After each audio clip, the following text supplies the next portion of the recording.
Heat continue their hot playoff run by winning Game 1 in overtime over the Celtics. With only seconds left in OT, Jason Tatum got to the rim for what appeared to be a game-tying emphatic dunk, only to get denied by Bam Adebayo for what Magic Johnson called the greatest defensive play in playoff history to give the Heat the win. So, Shannon, was this the greatest defensive play in postseason history? No, but it was the greatest defensive play I saw last night.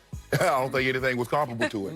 So you mean to tell me a block in Game 1 that would have tied the game is better than a block in a Game 7 of the NBA Finals that would have given them the lead and it propelled a team to come back from a 3-1 deficit?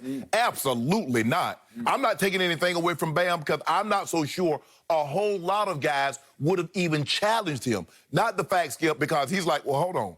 At worst case scenario, we're going to be tied, and we still got 12 seconds to possibly go down and get the last shot. Second of all, man, I ain't trying to be on no post in no situation like this. So I'm sure all that flashes before Bam's eyes, but that's not the way Bam is built. That's not the way this Miami Heat. I'm not so sure every player, with the exception of Dragic, because he's only 6 foot tall, would have at least tried to block that dunk. Jimmy Butler would have tried it.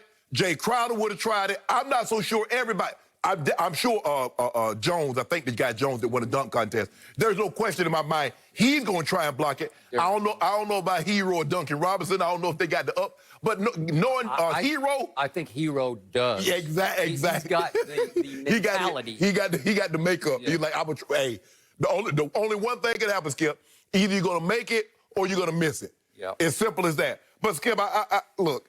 I'm not trying to deny this. It was an unbelievable play given the moment. But, Skip, this was Game 1 of the Eastern Conference Finals. The greatest defensive play came in Game 7 of the NBA Finals. We say things that happen as you go further along, like regular season is one thing, playoffs are another thing, finals is something entirely different. And so there's a reason why, Skip, we've seen plays that happen in the regular season. You're like, yeah, that was good. And then we see plays that happen in the playoffs, and you said, okay, that's what set guys apart. So I'm not trying to downplay Bam Adebayo. It was an unbelievable play. And when Tatum turned the corner, I was like, oh, I knew he was going to try and flush it. And then Bam's like, nope. And it bent his hand all the way back into the rim. And Bam's like, nah. But that's how they're wired, Skip. When you look at every big shot after big shot, every team making big shot, but it was a great defensive play. It was one of the better defensive plays that you're going to see in playoff history. But LeBron's chase down in a Game 7 of an NBA Finals is still the best defensive play that I've seen. It was past tense until last night. Magic Johnson, the great Magic Johnson, is exactly right. This took the cake, because this was the tone setter. It was the game saver and the tone setter for a Miami underdog team, underdog to the Celtics, underdog obviously to the Bucks in the previous round. Something is brewing in Miami. Something is going on with this team, and you saw it in full force with the left hand of Bam. And what I loved about the block, the reason it was so third level is that he decided to go left-handed. He's a right-handed player, obviously, because he wanted to lean away, so there was no chance of a body foul. Yeah, he'd have body fouled him when it was right. If you go right, you have to body foul him. So he could lean a little bit sideways and go just left-handed, and it's not your dominant hand, it's not your strongest hand, and so he managed to withstand the force of an emerging superstar. And I think Jason Tatum is an emerging superstar. Oh, yeah, he's on the cusp. Yep. He had a bad fourth quarter in overtime last night. He took some bad shots, Skip. He missed all 4 of his threes in fourth and overtime.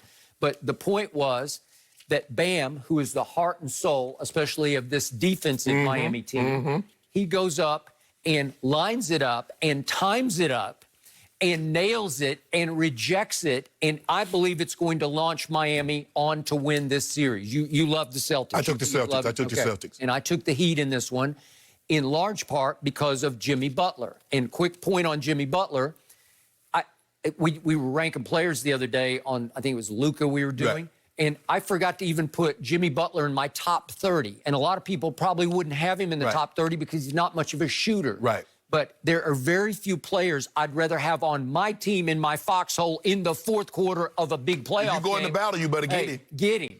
Because you want to talk about got that dog in him, got some mental toughness, knows how to win. Shrewd operator, and that drive shot that he forced through Jason Tatum, I don't know how he did it. I'm not even sure he meant to straight in the drive shot that won the game. I don't think so either. I think he just sort of willed it up through him, and it happened to go over the rim, in and down through Skip, what I like about Jimmy Butler last night, early on through the first three quarters, Jason Tatum was giving it to him. He was. But Jimmy Butler didn't hang his head on the offensive end. He said, I'm coming right back at you. And that step back three, Skip, to put him up, for him, I mean, and that's the thing that you like. A lot of guys, Skip, when somebody's giving them work, they go down and then all of a sudden their offense tails off because they're so frustrated because they can't do anything on the defensive end. But that's not how he operates. Boston made 3 runs in that game that I thought had put away the Heat, and the Heat would not be put away. They wouldn't. They were the opposite of the Clippers. They said, no, we're not going to go away. And by the way, I need to mention, before I get to the second best block ever, Tyler Herro. I didn't see this at Kentucky, and I watched him a lot. I did not see this. It's been a long time since I saw a rookie play with playoff poise and clutch fearlessness. I'm talking about clutch, where he is unafraid of taking and making big shots. I think the thing is, Skip, is that when you go to Kentucky and you play with so many 5 stars, I mean, I did not see this offensive game, I did not see this from Anthony Davis. I did not see Karl Anthony Towns' offensive game, Skip. I guess because there's so many. And there's like, okay, you got to realize he was a 5-star too. He was a 5-star. He was a 5-star. You a 5-star. So they share the ball. So now all of a sudden, Skip, you go to a team like AD, and he's the guy, and they're going to run everything through him, and you're like, dude, you average 13 points in college. How you getting 28 a night? Karl Anthony Towns, how you doing this on a nightly basis? And I think that Jason Tatum, Skip, because they got so many guys at Duke, it's hard for you to set yourself apart. But now all of a sudden, you go to Duke, and you come out in the NBA, and you're like, what the hell was this? So I thought Andre Iguodala was going to be that guy for that team. I love him, and I've always loved his intangibles in big games. But all of a sudden, Tyler Herro has taken his spot in the rotation for the large part. And every big play that they seem to make, he's in it somewhere where he looks like he belongs on the floor in these big games. Skip, they were down 5, and he hit that 3 because he had the ball, and and Kimber ran away, and he realized, oh, he got the ball, and came back, and he pulled up and hit a 3, and it put him right back in the ball game. Okay. Now to what you call the greatest block ever, that I have often called the most overrated block in NBA history, the chase down Game 7 at Oracle. What was it, 2015?